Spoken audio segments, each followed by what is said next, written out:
Y así la religión aparece como la espirales de alfa para revelar la naturaleza espiritual de Dios al hombre. Y la espiral de omega sumerge para establecer la ciencia sagrada.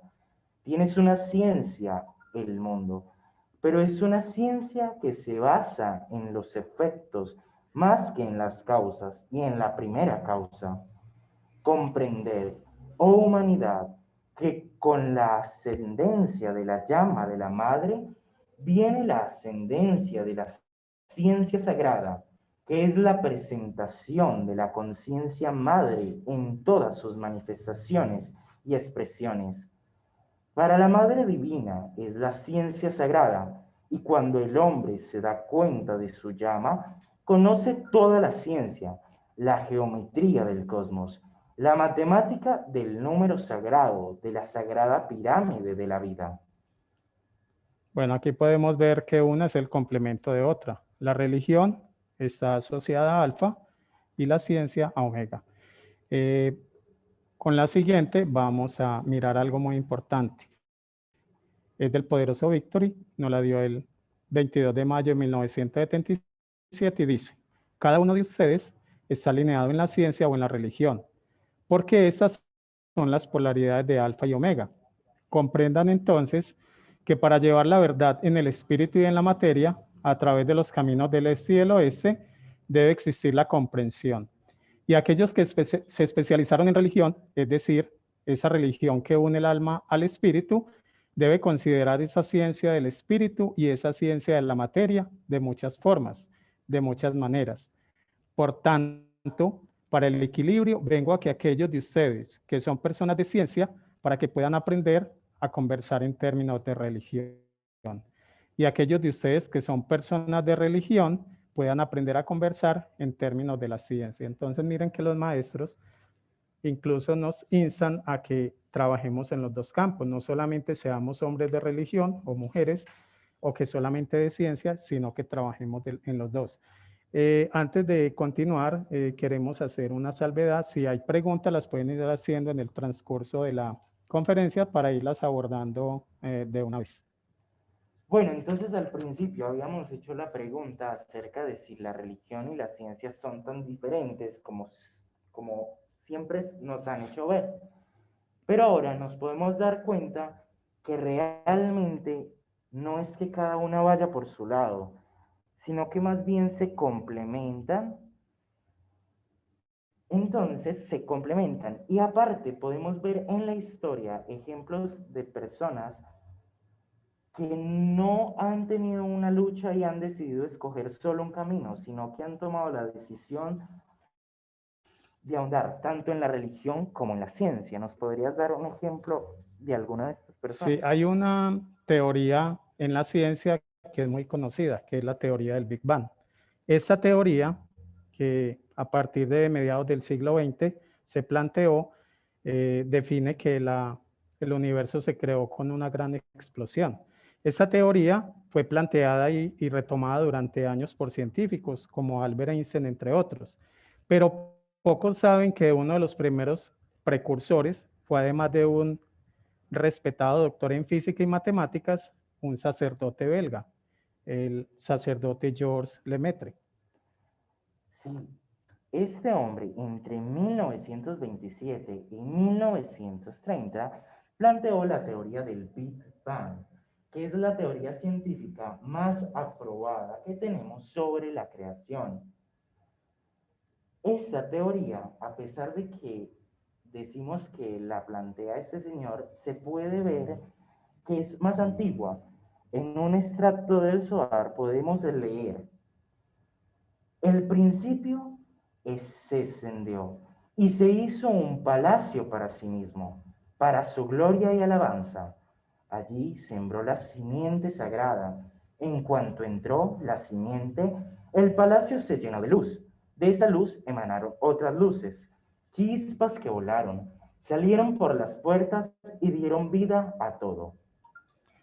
Aquí podemos ver en el Zohar, está explicada la teoría del Big Bang.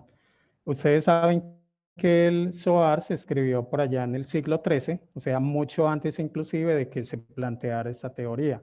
Pero se dice que el Zohar viene desde el siglo II y fue una tradición oral que se vino a escribir por allá en el siglo XIII. Pero estamos hablando de que la teoría del Big Bang no es tan nueva como algunos creen. Esta cita la sacamos del libro Cábala de la Mensajera, está en la página 25. Y el libro fue escrito o editado en 1999. Bueno, pero ahora para entrar más en materia, vamos a empezar a hablar un poquito acerca de la historia de la matemática. Sí, las matemáticas surgen como una necesidad de hacer cálculos comerciales para medir la Tierra. Incluso muchos filósofos de la antigüedad decían o afirmaron que Dios es un geómetra. También surgió por la necesidad de predecir acontecimientos astronómicos, más o menos en el año 3000 a.C., son los primeros registros matemáticos en Egipto y Babilonia, y luego se extendieron por todo el mundo. Las matemáticas estudian cantidades, entes abstractos y sus relaciones, símbolos, números y figuras geométricas. Es fundamental para el desarrollo intelectual del ser humano porque da una capacidad de pensamiento lógico, abstracción y razonamiento ordenado. Bueno, y ahora que tenemos una percepción acerca de la importancia y cómo surge, por qué surge la matemática, vamos a hablar de una persona que no es solo muy importante para la matemática, sino que es muy importante en la historia, porque es la primera astrónoma matemática de la que hay registro en la historia. Ella es Hipatia de Alejandría. Pero yo me pregunto, ¿ella cuándo nació? Bueno, ya te voy a decir cuándo nació, pero es muy importante hacer una salvedad. En las matemáticas no tenemos registros de muchas mujeres que hayan trabajado en este área, pero una de las más grandes, o la más grande sin duda, fue Hipatia de Alejandría. La historia cuenta, porque no hay un registro del nacimiento muy exacto, algunos historiadores la sitúan en el año 355, pero la mayoría dice que nació en el año 370 y que su muerte fue en el año 415 después de Cristo.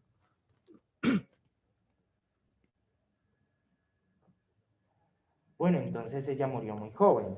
Sí, vivió entre 45 y 60 años. Cuenta pues la historia que era una mujer de una gran belleza y que no le gustaba el matrimonio. Bueno, ella fue una mujer sin duda excepcional. Fue una filósofa y matemática neoplatónica, cuya frase más célebre es esa: comprender las cosas que nos rodean es la mejor preparación para comprender las cosas que hay más allá.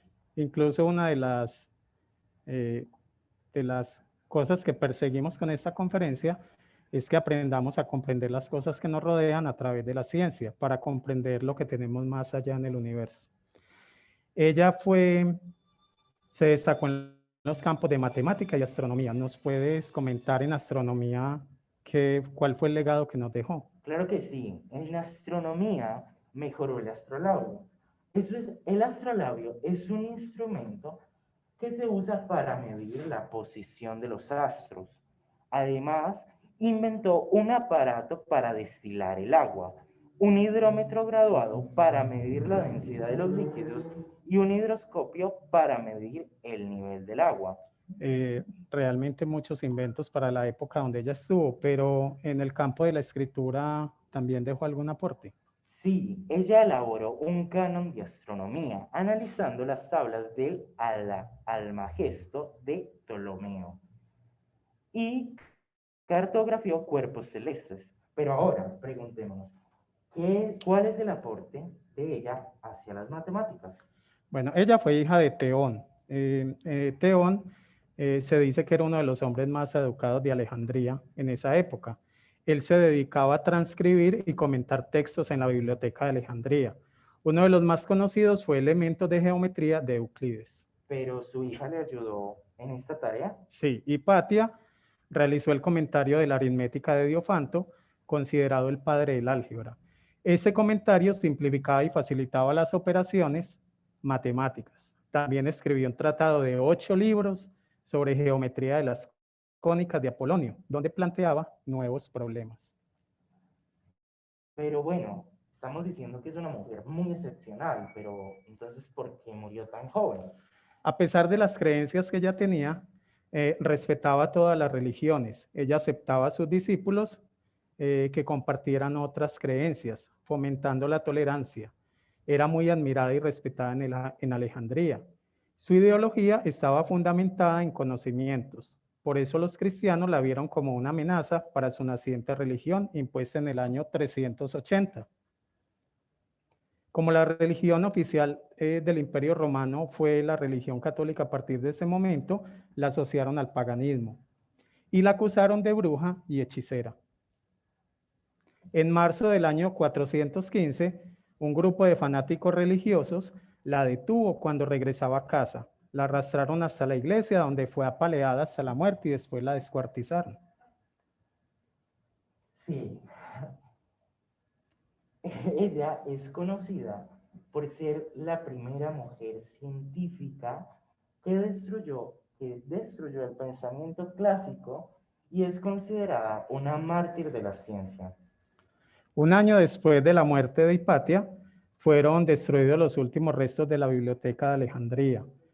Esta es la razón por la que sus escritos y descubrimientos fueron olvidados. El conocimiento que tenemos de ella es por las cartas que escribía con sus discípulos, especialmente con el obispo Sinesio de Cirene. Gracias a él sabemos algunos detalles de su vida. Recordemos que la Biblioteca de Alejandría fue destruida en el año 391 por orden del emperador Teodosio, quien mandó a cerrar y a destruir templos paganos. Fue quemada por fundamentalistas parabolanos que respondían a Teófilo y su sobrino Cirilo, quien fue el instigador del asesinato de Hipatia y quien más tarde fue considerado como San Cirilo. Una ironía. Sí, porque él fue el que instigó la muerte de ella, pero después la Iglesia Católica lo nombró como un santo.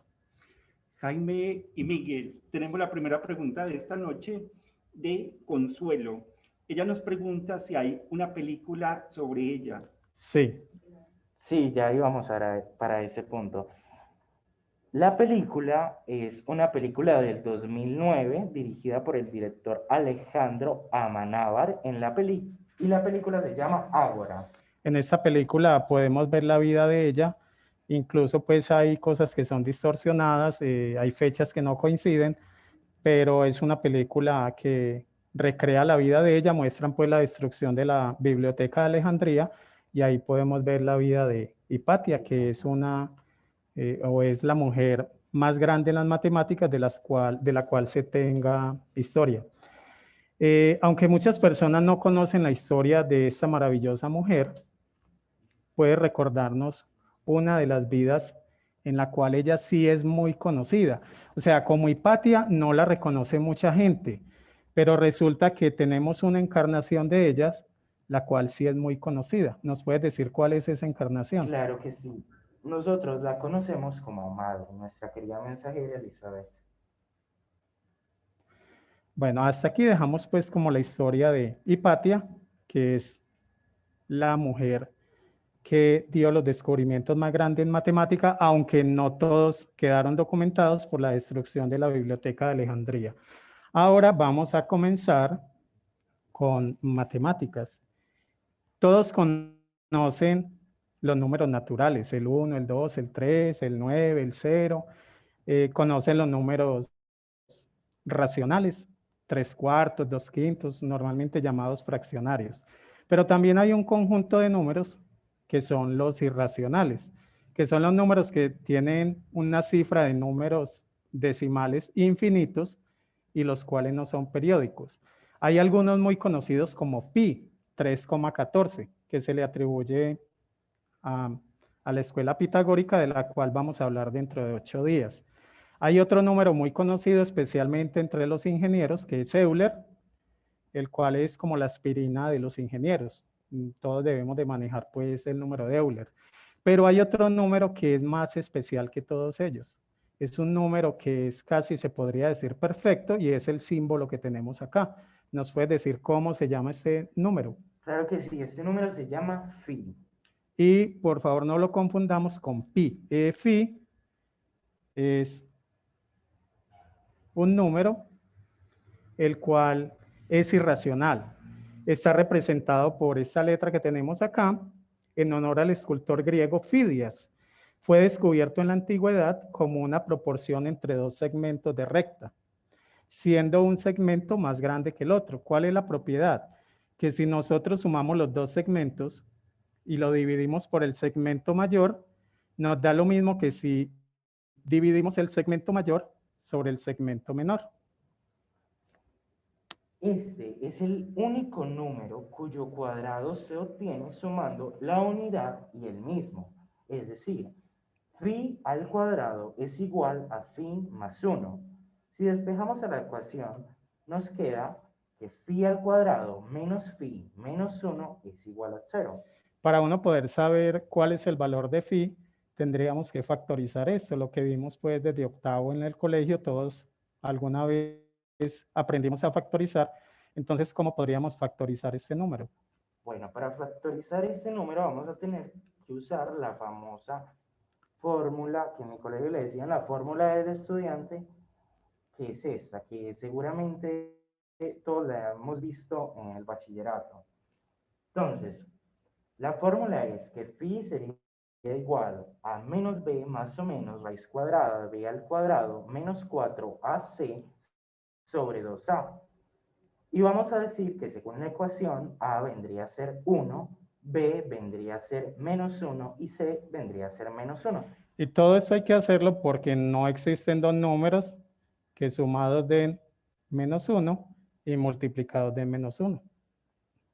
Entonces, si tomamos estos datos que habíamos considerado como A, B y C y los ponemos en la formulita, vamos a tener esto.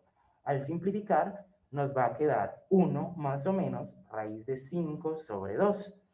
Al meterlo a la calculadora nos vamos a encontrar con este número. 1.618.033.9 y así infinitamente. Otra propiedad de este número es que phi, el cuadrado de phi y su inverso tienen la misma infinitas cifras decimales. Por eso es que lo hace un número especial, porque es el único número que al sumarle, el único número que elevado al cuadrado es igual al mismo número más una unidad. Pero este número elevado al cuadrado también es igual a su inverso. ¿Y cuáles son las cifras decimales? 0.618033. O sea, las mismas cifras que tiene el número phi. Para simplificar, vamos a tomar a phi como 1.618. O sea, ese es el número que normalmente uno trabaja para phi. Pero esto, estamos diciendo que es algo muy especial. Este número phi recibe diferentes nombres de acuerdo a la definición que le haya dado cada matemático. El primer matemático en hacer referencia al estudio formal del número phi fue Euclides, el famoso Euclides, el de la geometría euclidiana. Él nos dijo, o escribió mejor, en el libro de Euclides de los elementos, en la definición 3, el libro sexto, en el año 300, define el número phi de la siguiente forma. Se dice que una recta ha sido cortada en extrema y media razón. Cuando la recta entera es al segmento mayor, como el segmento mayor es al segmento menor. Puede que algunos no entiendan muy bien esa definición, pero sí van a entender por qué uno de los nombres que tiene el número phi. Bueno, entonces, en 1509, el matemático y teólogo italiano Lucas Pacioli publicó el libro De Divina Proporzione, La Divina Proporción, donde plantea 5 razones por las que considera apropiado considerar divino el número áureo, o sea, phi. La primera es unicidad. Compara el valor único del número áureo con la unidad de Dios. La segunda es definido por tres segmentos de una recta que asemejan la Trinidad, Padre, Hijo y Espíritu Santo. La tercera es la inconmensurabilidad. Es infinito por ser irracional, como Dios. La cuarta es Dios es omnipresente e invariable, igual que el número phi. Y la última es Dios sea el universo a través de la quinta esencia, representada por un dodecaedro. Y el número áureo está intrínseco en el pentágono y el dodecaedro. O sea que aquí ya hemos visto dos nombres para phi, que es razón extrema y media, que nos lo dio Euclides, y este que es el número divino. Se conoce como el número divino, aunque ahí también nos están hablando de otro nombre, que es el número áureo. Contame, Joan. Jaime y Miguel, nos pregunta Juan, ¿Euclides ascendió?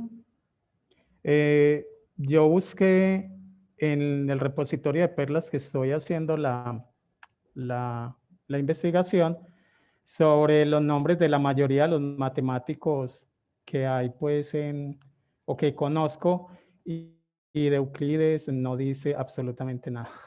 Pues no hay, en los que yo estoy mirando no hay ninguna perla que hable de él. No, hay más matemáticos, pero de Euclides no habla.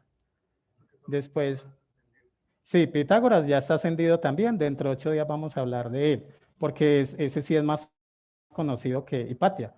Pero de Euclides no hay referencias en las perlas, al menos pues en las que he buscado hasta ahora.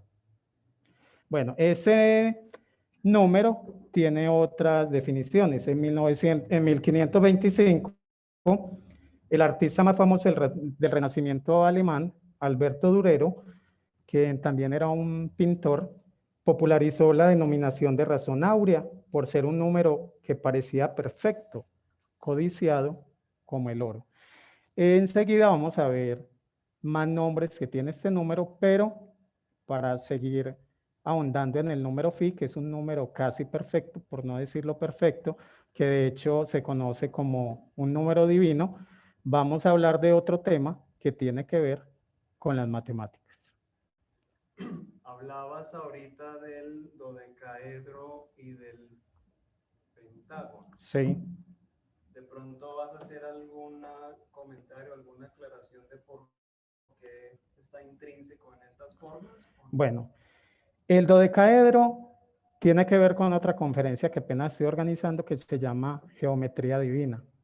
De hecho, tiene mucho que ver pues con la creación. Se dice que es una de las figuras perfectas, pero es una figura sólida con la cual hay que estudiar un poquito más, porque todavía tengo unas cosas que me faltan en las perlas, pero es una conferencia que se va a llamar Geometría Divina.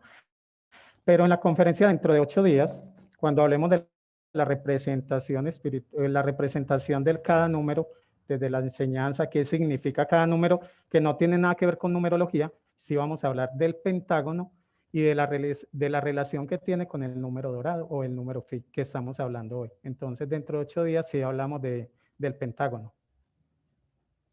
Bueno, con gusto. Vamos a tocar otro tema que tiene que ver con las matemáticas y son las sucesiones. Bueno, entonces decimos que una sucesión matemática es un arreglo de números naturales que definen un patrón. Dos ejemplos podrían ser 1, 1, 2, 3, 5, 8, 13, 21, 34, 55, 89 y podríamos seguir así indefinidamente. O sea, la sucesión se cumple cuando uno sepa qué número sigue. Miren que ahí se suma el 1 con el 1 da 2, el 1 con el 2 da 3, el 2 con el 3 da 5. Ahí ya está creado un patrón de números. Si quisiéramos saber qué número sigue del 89, simplemente sumar el 55 con el 89. Entonces el número que sigue es el 144. Pero tenemos otra sucesión de la que vamos a hablar hoy también. ¿Qué sería 1, 2, 4, 8, 5, 7, 1, 2, 4, 8 y así indefinidamente? Miren que ahí ya tenemos un patrón también. Después del 8 ya sabemos que sigue el 5, el 7. Realmente las sucesiones son infinitas. Incluso una materia en la universidad, cálculo integral, donde uno estudia sucesiones, que es el último tema de la asignatura, y uno estudia muchas propiedades de las sucesiones. Pero aquí nos interesa es desde las enseñanzas que tienen que ver estas dos sucesiones. La primera es la más conocida.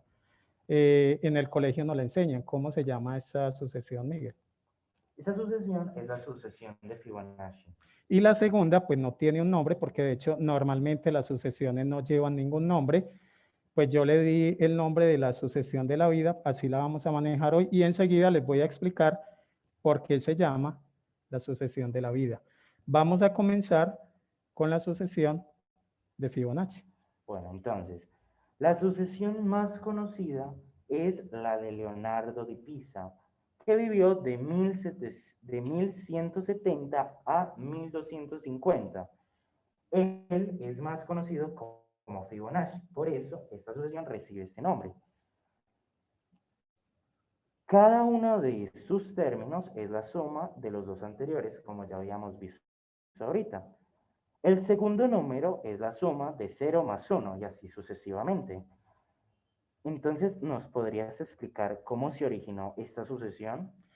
Sí, aunque hoy vamos a hablar de ella y la vamos a comparar con las enseñanzas, pues realmente la sucesión de Fibonacci surge más de un problema mundano, no tiene nada que ver pues con nada divino. Esta surge de un problema relacionado con la reproducción de los conejos.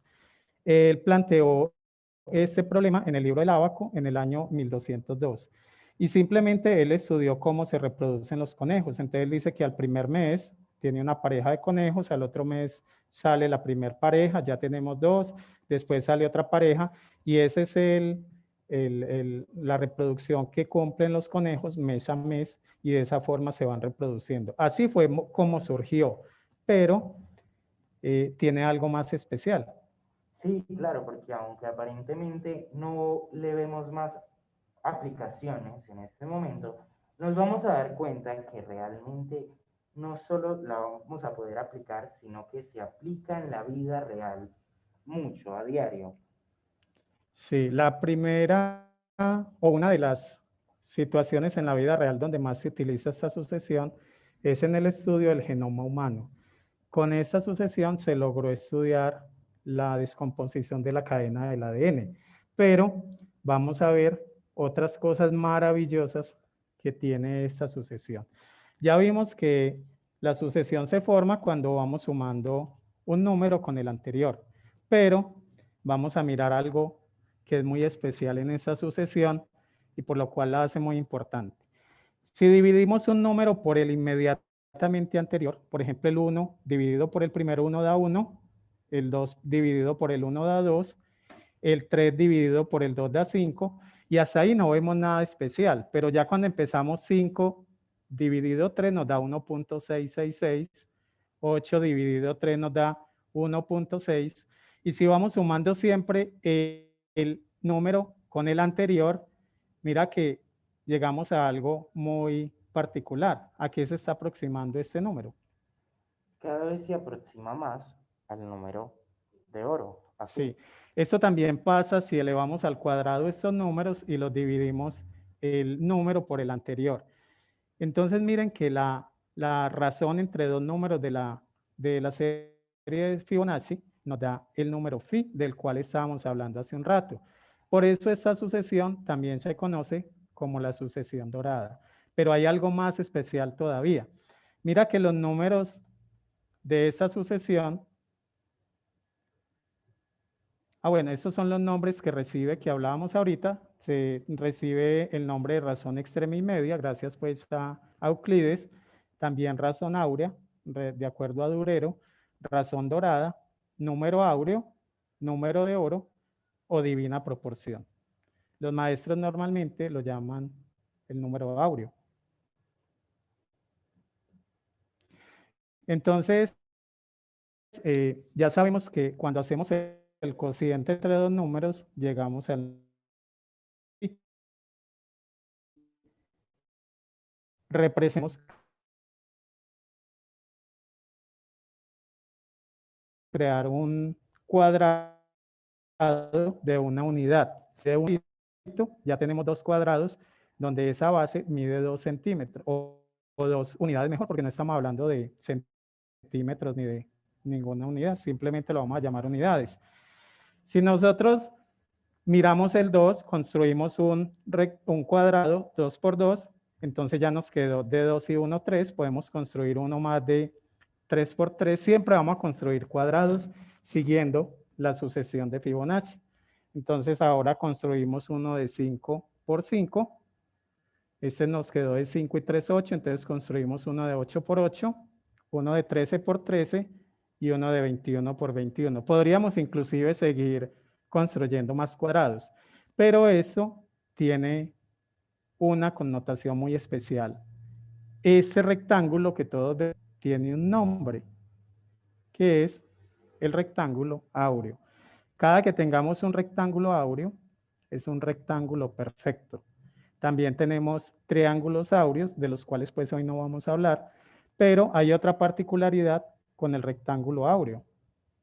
Y es que si unimos un cuarto de circunferencia de cada uno de esos cuadrados que tenemos ahí, se nos forma una figura. ¿Cuál es esta figura, Miguel?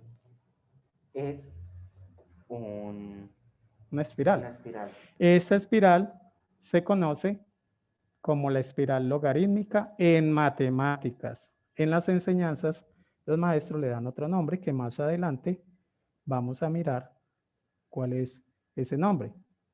Entonces, con la sucesión de Fibonacci podemos construir un rectángulo áureo, pero también podemos construir una espiral. Bueno, entonces ya esto se empieza a poner más interesante.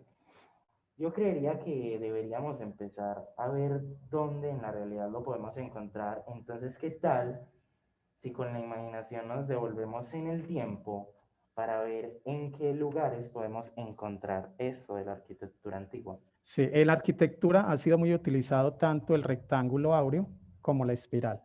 Uno de los, no voy a decir primero, pero uno de las, o el más importante, y ya se van a dar cuenta por qué, es el Partenón. El Partenón fue construido entre el año 447 y 432 antes de Cristo. Ese fue el tiempo que le demoró para construirlo. Este templo fue construido en honor, lo mandó a construir Pericles en honor a la diosa Atenea, Palas Atenea. La realización fue encargada a 2 arquitectos, Ictinios y Calícrates, bajo la supervisión artística del maestro Fidias. Aquí en el Partenón podemos ver el rectángulo áureo en la fachada. También podemos ver que no solamente la fachada, sino que, por ejemplo, la altura de los pilares con respecto a la altura total es el número phi, y podemos ver que en diferentes partes del templo está el número phi y hay rectángulos áureos. Y también podemos tener una espiral áurea que describe perfectamente la construcción. Pero, ¿qué es lo interesante y por qué lo colocamos de primero? Porque eso fue encargado al maestro Fidias. ¿Nos puedes contar, Miguel, sobre el maestro Fidias? Que ahorita cuando estábamos hablando de Fidias, hablábamos de Fidias. ¿Por qué este número tiene ese nombre en honor a él? Y el símbolo que vimos se le da porque es la primera letra del nombre en griego de Fidias. Entonces mira que Fidias, la escritura de su nombre en griego comienza con la letra Fi, pero este nombre se le da por Fidias.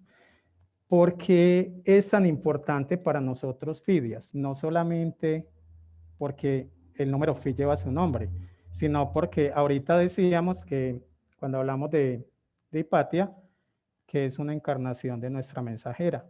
Entonces Fidias lo conocemos como quien ahora más actualmente.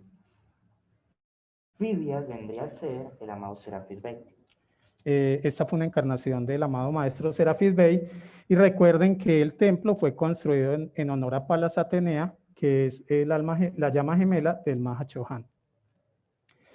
Bueno, pero no solamente tenemos el Partenón, hay mucha arquitectura donde encontramos el rectángulo y Y la espiral, ¿dónde más la podemos encontrar? Claro, si nos venimos un poco más para acá, más cercano a nuestros tiempos, nos encontramos con la Catedral de Notre Dame, que está en Chester, a unos 80 kilómetros de el suroeste de París, y su construcción terminó en el año 1345. En la fachada principal, al oeste, podemos encontrar que muchos triángulos áureos. También podemos encontrar la espiral y la proporción de phi en varias de sus medidas. También la podemos encontrar en la Torre Eiffel. La altura total de la torre en relación con la altura hasta donde comienza la torre está en relación de 1.6 y tiene otras dimensiones donde también podemos encontrar las proporciones o el número 1.6. También vemos que está construida como una espiral. Pero hay otro lugar donde también lo podemos encontrar. Sí, si nos vamos al otro lado, en Asia, en la India, nos encontramos con uno que para muchos, incluyéndome personalmente, es el lugar más hermoso, que es el Taj Mahal, donde podemos encontrar la proporción y los triángulos. Entonces, mira, podemos ver ahí cómo se genera la espiral Y el rectángulo y áureo. el rectángulo áureo. Sobre el Taj Mahal, vamos a leer un extracto de una perla del amado Buda Gautama y nos dice: el maestro ascendido Kutumi se encarnó como el emperador magnate Shah Jahan entre 1592 y 1666, que derrocó el gobierno corrupto de su padre Jahangir y llevó a la India a una edad de oro del arte y la arquitectura. Construyó el Taj Mahal en Agra como una tumba para su amada esposa, Arjuhan Bamu, conocida cariñosamente como Mumtaz Mahal. El Taj Mahal honra el principio madre y es el santuario del amor eterno de las llamas gemelas. O sea, no solamente es una construcción hermosa, sino que honra el amor eterno de las llamas gemelas. Sí, por ejemplo, el Taj Mahal significa, Taj significa corona, y Mahal significa, como por hacerle una traducción, la primera dama. Entonces esta era la corona que el rey le quería dar a su reina. Es muy curioso porque el rey jamás pudo ver terminado el Taj Mahal, porque cuando lo terminaron estaba encerrado y después murió. Entonces nunca lo pudo ver. Pero al morir lo enterraron junto a su amada esposa. Bueno, estamos viendo que el rectángulo áureo y la espiral aparecen en construcciones muy antiguas, pero hay una mucho más antigua donde podemos ver esta proporción. Si nos vamos a África, Ay, qué bonito. nos Ay, qué encontramos con la bonito, gran pirámide chiquito, de precioso. Keops. Silencia, por favor. Ay, qué bonito. Mira, mira, mira. Ya, gracias. Disculpen, pero era que había un micrófono abierto y era muy complicado continuar. En la Gran Pirámide podemos encontrar que la relación entre la mitad de la base, de la longitud de la base y la hipotenusa que se forma en este triángulo rectángulo, si hacemos esa división nos da el número de oro.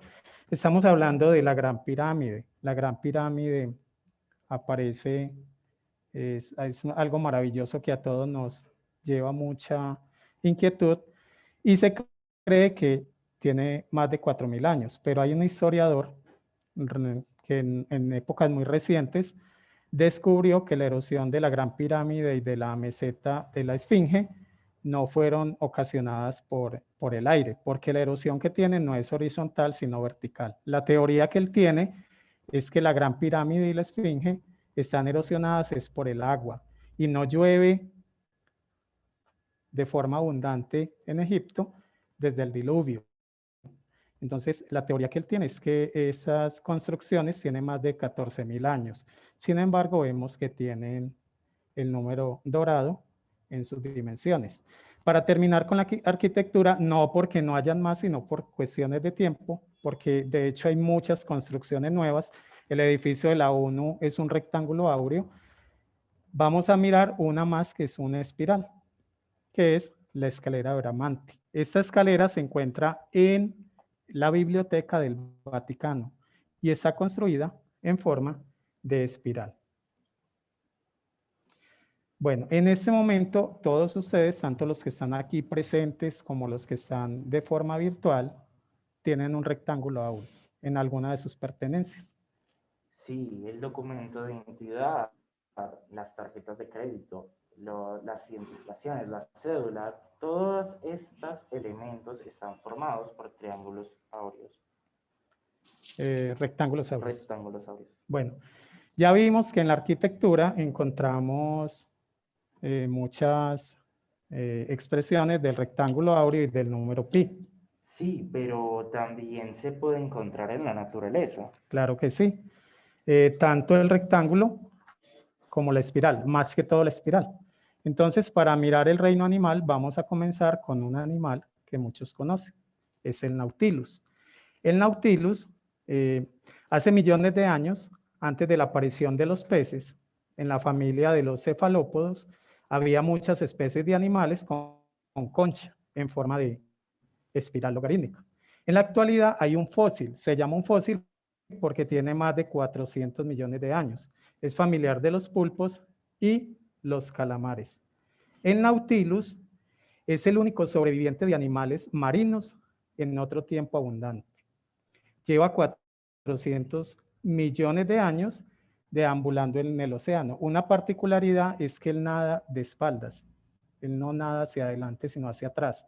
Y siempre se vive chocando con las piedras, con todo. Yo no sé cómo ha vivido tantos años. Sí, con todo se aporrea. Pero lo que lo hace tan especial es que él tiene unas cavidades que llena de líquido y de aire. Y eso le permite que pueda flotar a la superficie o que pueda ir hasta el fondo del mar. Y cuando en el mar, por ejemplo, ha habido escasez de oxígeno, ellos pueden guardar una buena cantidad de oxígeno y vivir por muchos años. Pero hay algo que los hace más especial. Es que cuando uno biseca la concha de un Nautilus, eso es lo que vemos, una espiral. En esas cavidades es que él almacena el aire y el líquido. Y mira que esto se parece a una espiral logarítmica. Otra curiosidad que lo hace tan importante es que a medida que él va teniendo más años, le van saliendo más cavidades. Y cada cavidad está en proporción áurea con la anterior. Todas las cavidades están en relación 1.618 con la anterior. Eso es lo que lo hace tan especial. Este animal, que es un fósil porque lleva 400 millones sobre la faz de la Tierra, pero además tiene la proporción áurea y la espiral. Sí, pero yo he visto que más caracoles también tienen espiral. Sí, se puede decir que todos los caracoles tienen una espiral. También podemos ver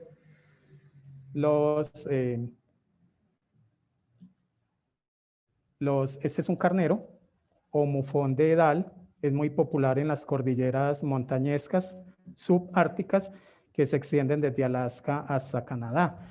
Mira que los cuernos o los cachos de él son en forma de espiral y lo utiliza para defenderse de los depredadores. Pero no solo aquí podemos ver la espiral, también la podemos ver en camaleones, escorpiones y en caballitos de mar, solo por citar algunos ejemplos.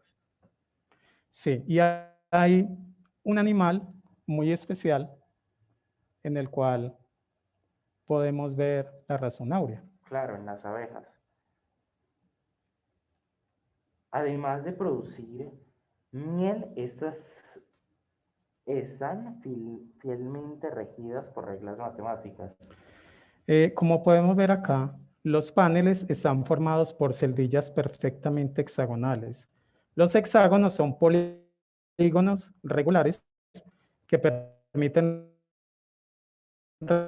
no sé,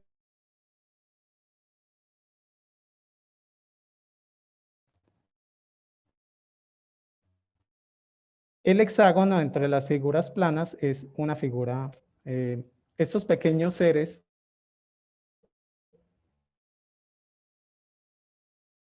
las abejas, en peligro de, o sea que él solamente tiene una madre y un padre, o sea que tenemos la madre, que es una, y el hijo, que es uno. Pero la madre, él y la madre suman dos, pero la madre, como es hembra, tiene dos progenitores. Esos, macho y hembra. Los progenitores tuvieron tres progenitores, porque recuerden que el zángano, el hombre, no tiene padre. Entonces aquí ya tenemos el 3. Estos a su vez tuvieron 5 progenitores. Y a medida que vamos avanzando en el árbol genealógico de las abejas, nos damos cuenta que se cumple la sucesión de Fibonacci. Otra curiosidad es que si dividimos la cantidad de abejas hembras que hay en un panal sobre las machos, vamos a encontrar nuevamente el número phi.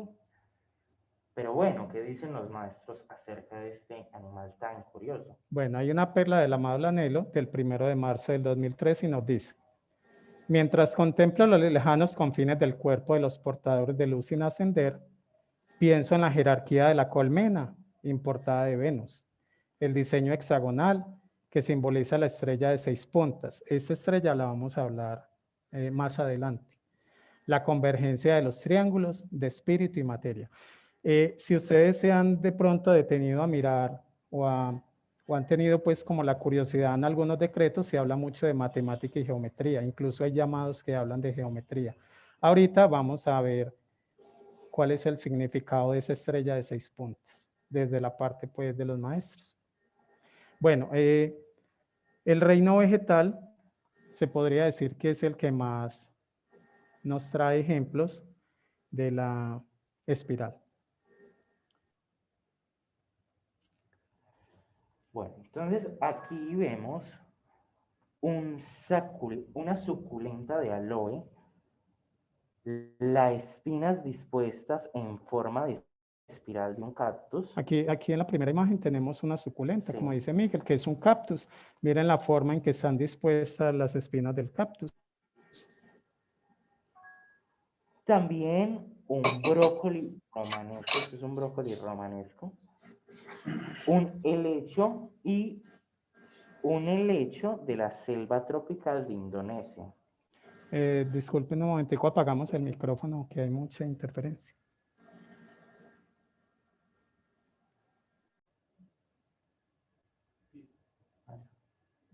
Ya, gracias. Bueno, también lo encontramos en una rosa. Miren esta rosa de acá. Los pétalos están dispuestos en forma de espiral. Nada de esto es casualidad. Esto es creado por Dios y es creado en forma de espiral. Aquí vemos otra rosa donde se cumple perfectamente la espiral. También en las piñas tienen espirales, unas a la derecha y otras a la izquierda. ¿Qué tiene de particular? Que si las contamos desde la base, en sentido horario, tenemos una cantidad y en sentido antihorario tenemos otra cantidad. En esta, por ejemplo, en sentido horario encontramos 8 espirales y en sentido antihorario encontramos 13. Mira que son dos números de la sucesión de Fibonacci, el 8 y el 13. No siempre hay 8 y 13, hay diferentes números, pero siempre cumplen la sucesión. Por ejemplo, las que también cumplen son los girasoles. En este caso, este girasol tiene en sentido horario 21 giros, 21 espirales y 13 en sentido antihorario, que volvemos a ver que son dos números consecutivos de la serie de Fibonacci. O sea, en la naturaleza está plagada de espirales y en muchas flores y en muchas plantas encontramos números de la sucesión de Fibonacci. Pero no solamente en el reino vegetal. Los astrónomos piensan que muchas galaxias están ordenadas según la proporción áurea. Esa es una imagen de la galaxia de Bode, fue tomada por el telescopio espacial Spicer, en la que se puede observar polvo interestelar aproximándose a una espiral logarítmica. Y este es del ciclón Catarina, que llegó a Brasil, por allá al sur de Brasil en el 2014. Pues la foto es tomada por la Estación Espacial Internacional y podemos ver que se forma la espiral. Otra parte donde vemos una espiral es en la ola de mar. ¿Dónde es más fuerte la ola? En la punta de donde rompe. Entonces ahorita vamos a mirar por qué es importante. Las espirales al final tienen más fuerza y esto lo vamos a relacionar con los decretos. Bueno, en el cuerpo humano también aparece la espiral y la proporción áurea. Todo comenzó con el arquitecto romano, proporciones matemáticas en el cuerpo humano. Él encontró que, por ejemplo, la distancia que hay desde el ombligo hasta la punta de los pies está en relación del número áureo con la altura del hombre, o la extensión de los brazos con el ombligo hasta la punta de los pies.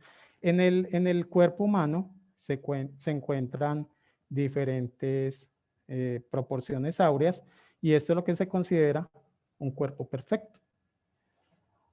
También en las manos podemos encontrar, como se ve aquí en la imagen, que la medida de nuestros dedos sigue la proporción. Vemos que en la parte externa tiene 2 y a medida que se va introduciendo hacia la muñeca va siguiendo la sucesión 2, 3, 5 y 8. Que son números de la sucesión de Fibonacci.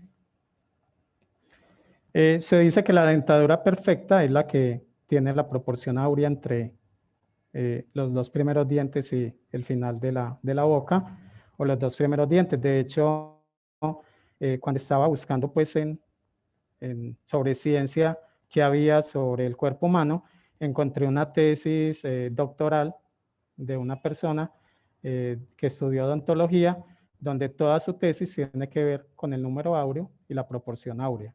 También encontramos que el órgano que mejor describe la espiral es la oreja, y se dice que la belleza, ustedes saben que la belleza es relativa, no hay un patrón de belleza, pero se dice que la forma perfecta y la belleza perfecta es el rostro que tiene la espiral y la proporción áurea en todas sus partes del cuerpo.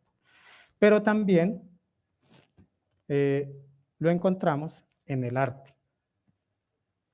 Sí.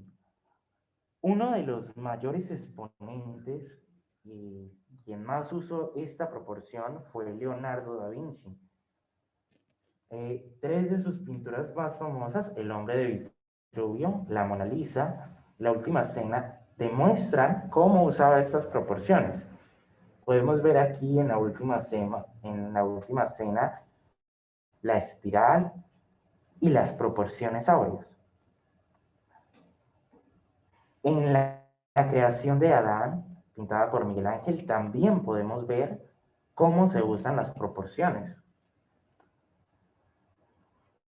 Y por último, como último ejemplo, en El nacimiento de Venus de Botticelli, también podemos ver todas estas proporciones, como la distancia que hay del cielo sobre la distancia que hay del cielo y sobre la distancia que hay del mar tiene la proporción, da fin. No son solo los únicos ejemplos que tenemos en la pintura. De hecho, los cuadros más hermosos y los más famosos tienen la proporción áurea. Inclusive en las esculturas, el David también tiene la proporción áurea. Ahora vamos a hablar de otra parte donde de pronto algunos no saben y que es mejor para explicarnos esto que Miguel, que estudia música. Bueno, en la música lo podemos encontrar en los instrumentos. El violín, el cello, la viola, el contrabajo, la guitarra, el piano, etcétera, el arpa, entre muchos otros instrumentos. En la caja del instrumento se puede ver la proporción, se puede ver cómo se maneja la proporción y la simetría. Pero no solo aquí.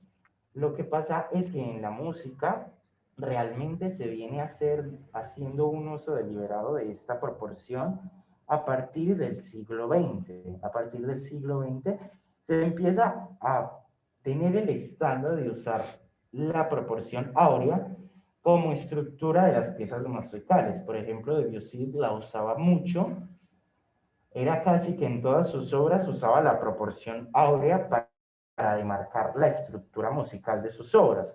Muchos otros músicos también la usaron y fueron más lejos usando la armonía. Y aunque a partir del siglo XX se empieza a usar conscientemente, antes de este siglo, aunque no se usaba tan frecuente, se dan casos en los que se denota la proporción áurea, que no hay una seguridad histórica de si esto lo hacía deliberadamente el autor o era simplemente una coincidencia de que la proporción apareciera ahí porque era la mejor forma de hacerlo.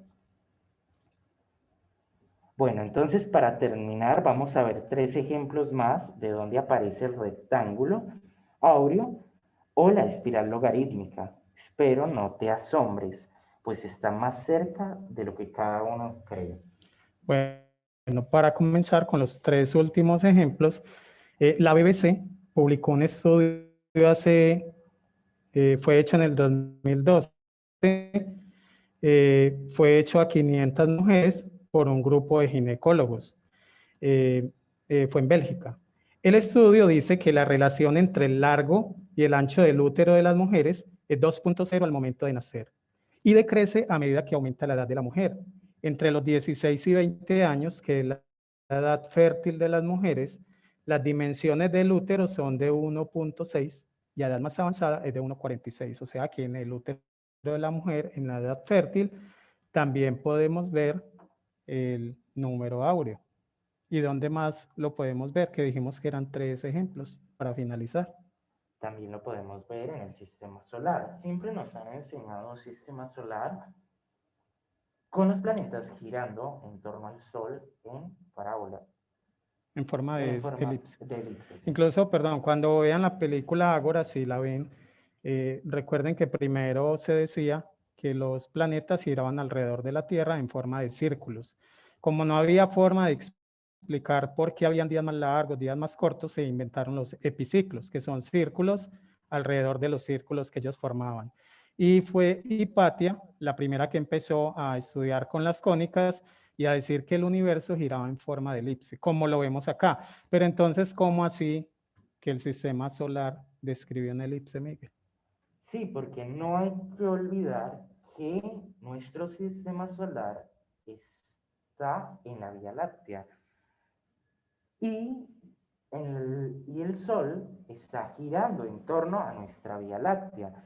La NASA descubrió que el Sol se mueve a una velocidad aproximada de 828.000 kilómetros por hora y le toma 234 años a nuestro sistema solar realizar un giro en la galaxia. O sea que el sistema solar no es estático. Vamos a mirar en este video cómo se ve realmente nuestro sistema solar, donde el Sol está girando a una velocidad de 828.000 kilómetros y los planetas a su alrededor, formando espirales. Así es como realmente se ve nuestro sistema solar.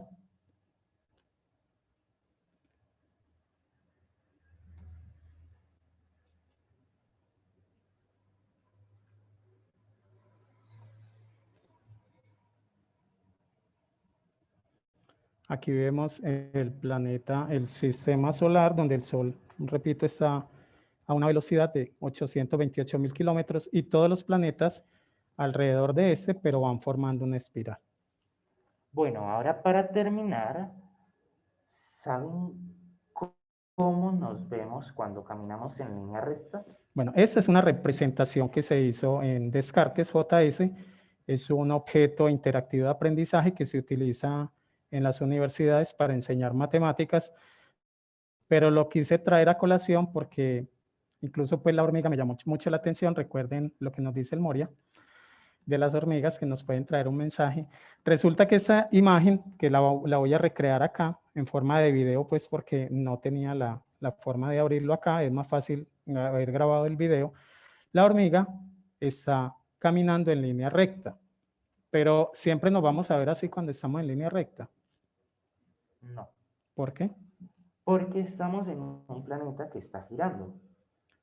Entonces realmente nos veríamos. Ahí estamos nosotros girando, pero recuerden que el planeta también está girando. Realmente lo que estamos describiendo cuando giramos en línea recta es una espiral.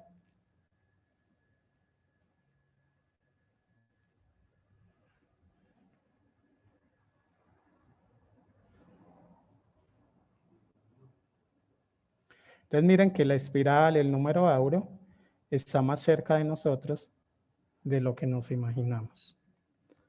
Bueno, entonces los maestros dicen que hoy la mensajera nos ha dicho que hagamos los decretos en forma de espiral. Recuerda que la parte más fuerte de la espiral es al final, recuerda lo de la ola. Entonces, ¿qué tal si hacemos un decreto? Bueno, pero antes de esto vamos a ver qué dicen los maestros sobre la espiral, que la llaman la espiral de la vida, y hacemos un decreto en forma de espiral. Este es un extracto de una perla del amado señor Maitreya de 1975, y ojo a lo que dice. A ti que persigues las espirales de la vida, no la muerte, mientras trazas con los dedos los pétalos que se despliegan de la rosa, contactas con una espiral de vida, una geometrización de la llama de Dios basada en la ley interna del plano de la vida. Sostén en tu mano un caparazón de abulón o un nautilo con cámara. Sigue la proporción áurea del movimiento de la vida y sé que en los diseños geométricos de la creación Dios está. Y donde Dios está, allí yo soy.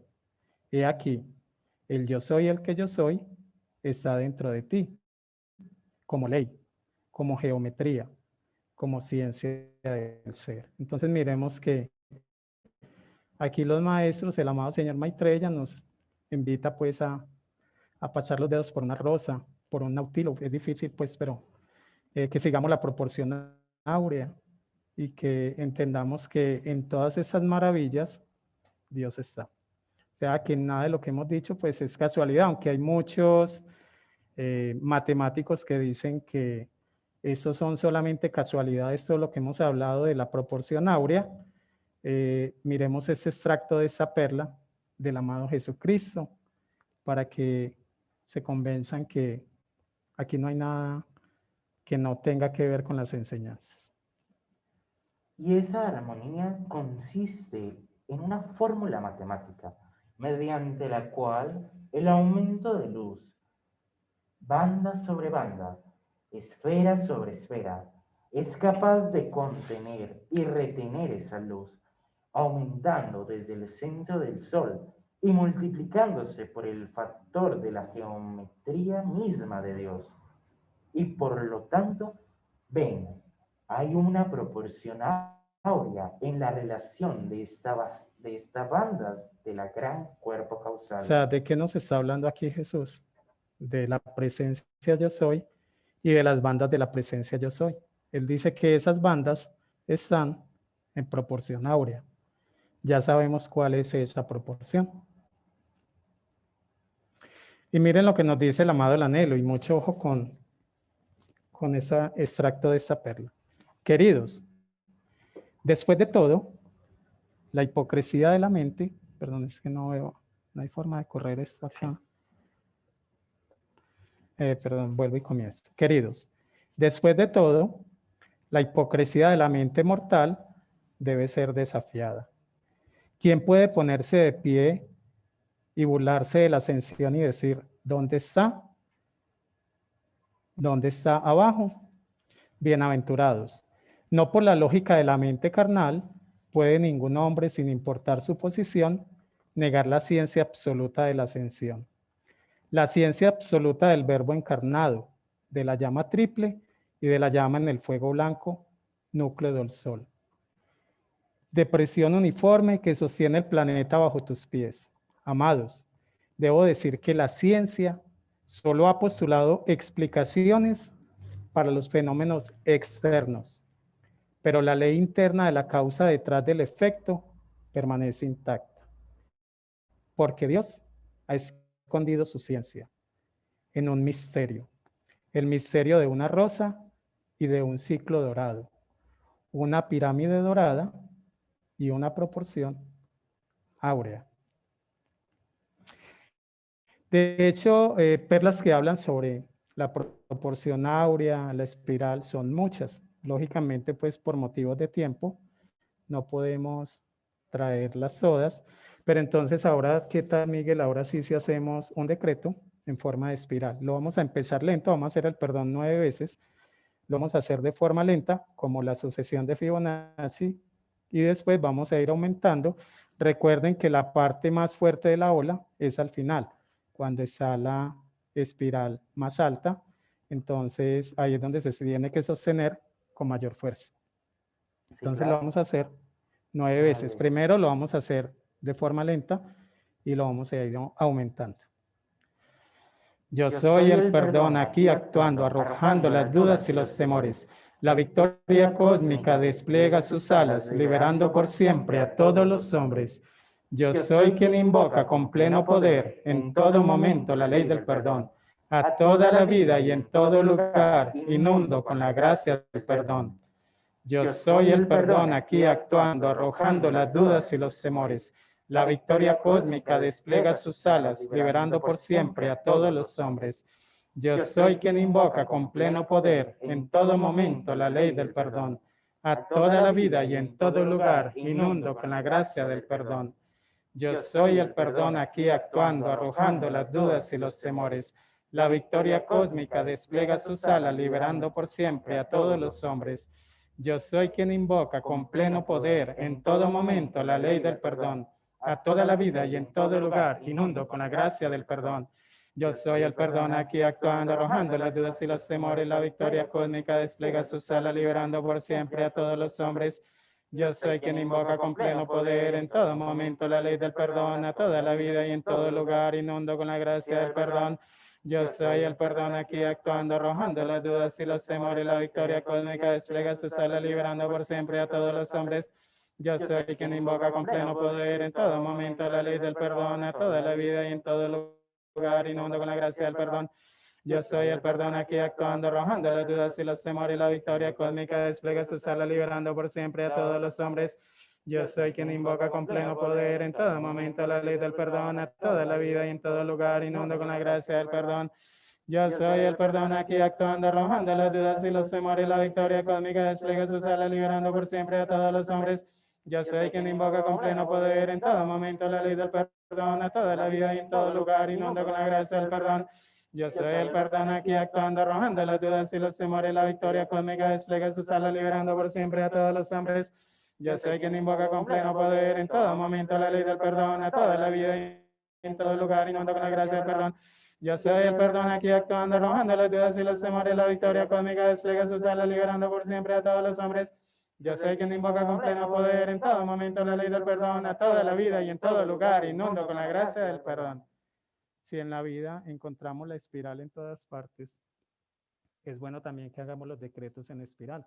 Lógicamente esto hay que hacerlo a medida que vamos avanzando en la forma de decretar. Para muchas personas pues no es muy común decretar, para otros sí, pero es muy bueno que los apliquemos también en la vida diaria en los decretos. Bueno, sí, pero antes habíamos hablado de 2 sucesiones, pero solo hemos mirado la sucesión de Fibonacci. ¿Qué pasó con la otra? Antes de eso, ¿hay alguna pregunta, Giovanni?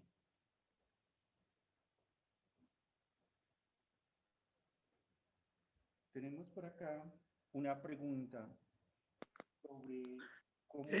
Perdón, yo quiero hacer una pregunta. Digo que me están haciendo... Sí, adelante, ya enseguida, Giovanni, que me van a hacer una por acá, bien pueda. No es prácticamente una pregunta, perdón, sino como una,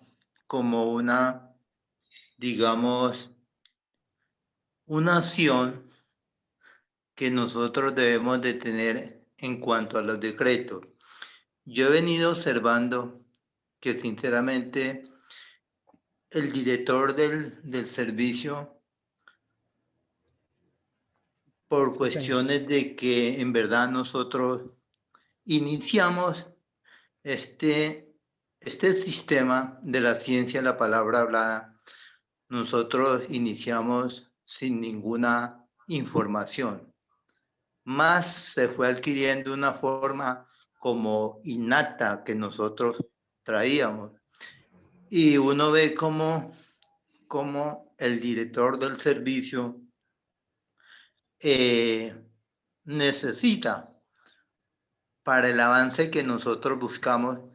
¿Por qué digo yo que el avance? Porque uno ve que sinceramente decretamos, pero no avanzamos.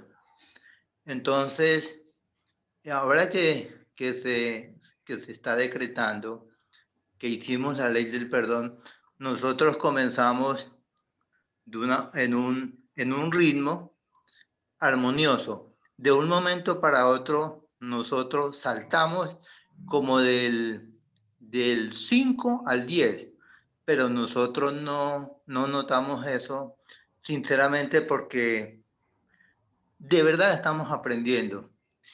El manejo de la ciencia, la palabra hablada, he podido encontrar que es muy exquisito en el comer, en la forma de respirar, de inhalar, exhalar. Y tengo una humilde observación, por ejemplo, en el caso de Amanda, hablando de Amanda, porque aquí nosotros estamos aprendiendo. Disculpe, pues lo que pasa es que si es una pregunta, qué pena, puntual pues de la conferencia, con mucho gusto, porque Sí. pues en este momento no, pues para ponernos a hablar así porque eso ya es un tema pues que de los oficiantes que se debe manejar pues, yo entiendo pues la observación, pero si es una pregunta pues puntual de la conferencia, que yo le pueda aclarar alguna duda, con mucho gusto. Sí, el asunto que yo ahora estaba escuchando es más específico, que uno encuentra todos esos registros en la memoria. Y pues quería dar un ejemplo, pero pues no quería ir sino como una aclaración. Y en la memoria de nosotros está todo. Y para terminar, yo he podido ver que cuando uno de verdad pide los dones del Espíritu Santo, las unciones del Santo y la unción del Santo, que todo lo sabe, uno cuando de verdad es constante va encontrando un camino más de acuerdo a lo que estamos aprendiendo hoy. Eso es lo que yo quiero humildemente aclarar. Muchas gracias. Dentro de 8 días, en uno de los temas vamos a tocar algo sobre la ciencia de la palabra hablada, pero desde la ciencia. Y de hecho los maestros nos recomiendan que cada cual vaya decretando a su ritmo y que a medida que lo vaya haciendo, el Cristo de uno lo va llevando a un ritmo mayor, a aumentar la espiral, pero eso lo vamos a ver dentro de 8 días. Muchas gracias. Giovanni, estabas diciendo Sí, que hay una pregunta. Jaime y Miguel, nos pregunta Giovanna, ¿cómo puedo buscar ese video, el del sistema solar que compartieron?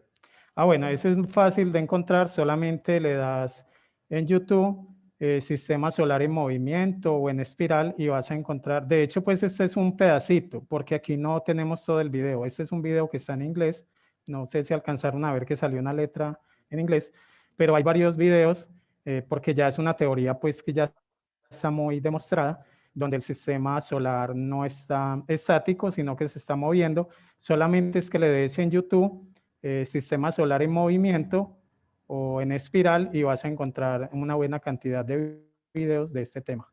¿Hay alguna otra pregunta, Giovanni? No, listo. Entonces, como estábamos en las sucesiones, perdón. ¿Sí quiere? Listo.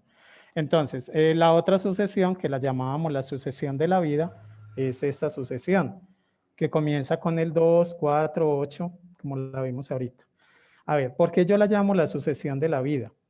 Después de la concepción, el óvulo fecundado permanece como una célula individual. Luego de unas 30 horas se divide para formar 2 células. 15 horas más tarde, las 2 células se dividen para formar 4 y así sucesivamente dividiéndose de 2 en 2.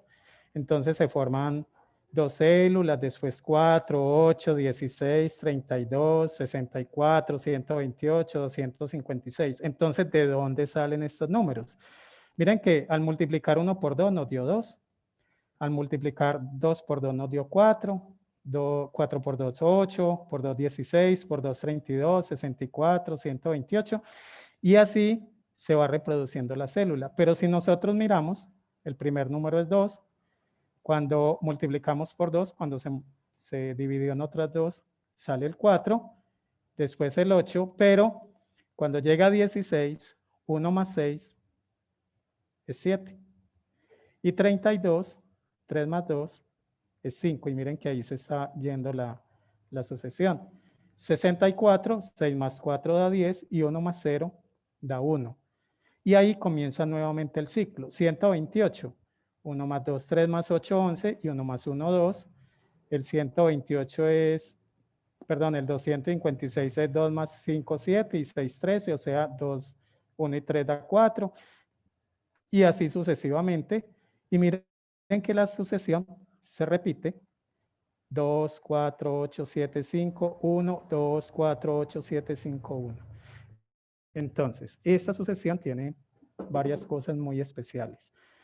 Si yo multiplico el 2 por 2, ya vimos que da. Si cojo el 4, pues sería 8, 16, la que tenemos aquí. Si cogemos el 8, ya los tenemos, pero tenemos más números dentro de los primeros dígitos, los primeros 9 dígitos. Entonces, ¿qué pasa, Miguel, si cogemos el 5 y lo multiplicamos por 2 siempre? Entonces, si cogemos el 5, 5 por 2, 10, 10 por 2, 20, por 2, 40, y así podríamos seguir. Entonces, ¿qué va a pasar? El primer número, si sumamos los dígitos, va a ser el 10, 10 más 0 va a dar 1, 2 más 0 va a dar 2, 4 más 0 va a dar 4, 8, 6 más 1 más 6 más 0 va a dar 7, y así vamos a seguir y nos vamos a encontrar con que tenemos nuevamente la misma sucesión. Entonces, ¿qué pasa si duplicamos el 7? Nos vamos a encontrar otra vez con el mismo, con la diferencia de que si empezamos con el 5, entonces la sucesión no va a empezar por el 2, sino por el 1. Si empezamos por el 7, va a empezar por el 5. Pero es la misma sucesión. Entonces, hay aquí algo muy especial. Si han detallado los números, hay 3 números que parecen que no existieran, que no hacen parte de esta sucesión. ¿Cuáles son los números? Entonces decimos que los números que faltan serían el 3, el 6 y el 9. Apaga el cel. Ay, sí.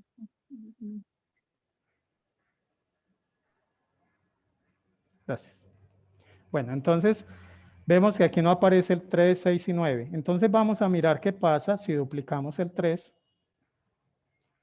Entonces nos vamos a encontrar 3 por 2, 6. Por 2, 12. Por 2, 24. Y al empezar a sumar, entonces el primer número sería 6. 1 más 2 sería 3. 2 más 4, 6.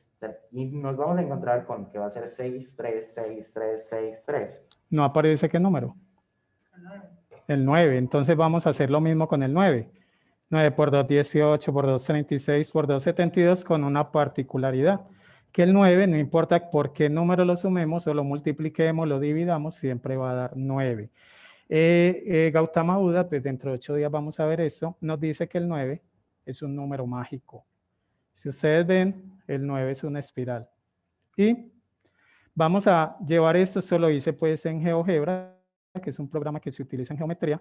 Entonces, creé una circunferencia con los números del 1 al 9. ¿Y qué tenemos aquí? Si seguimos la sucesión, 2, 4, 8, 7, 5, 1, 2, 4. Miren la figura que se forma. Pero aquí no tengo en cuenta los otros 3 números.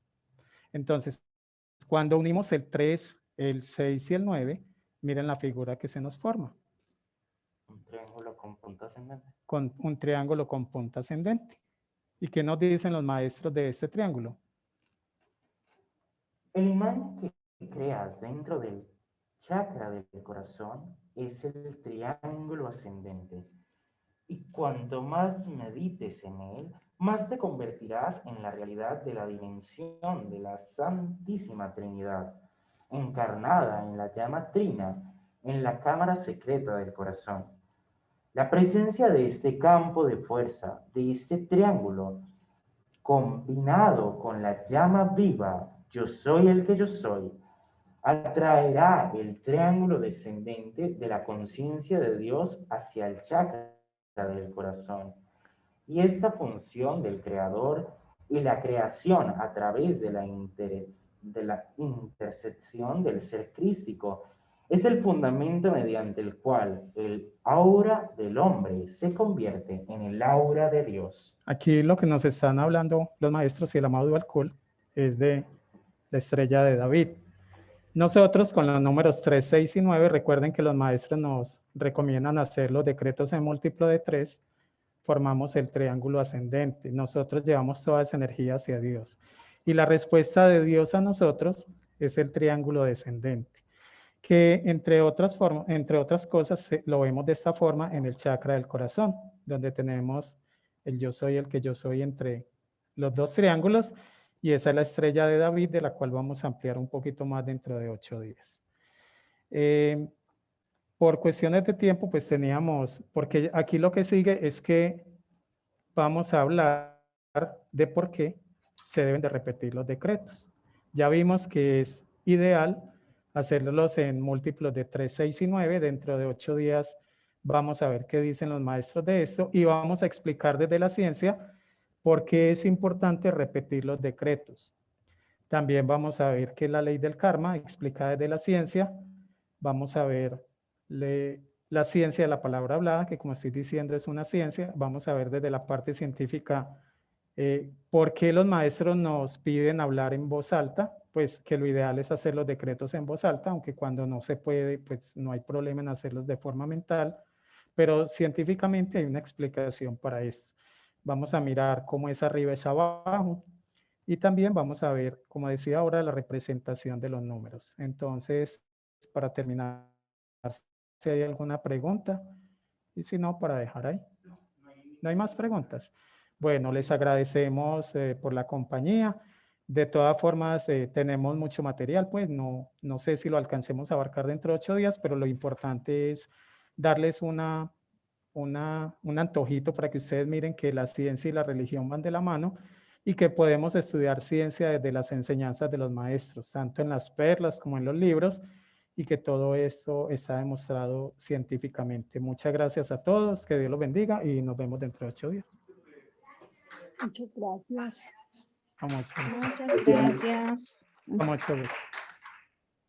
Muchas gracias. Muchísimas gracias. Con mucho gusto.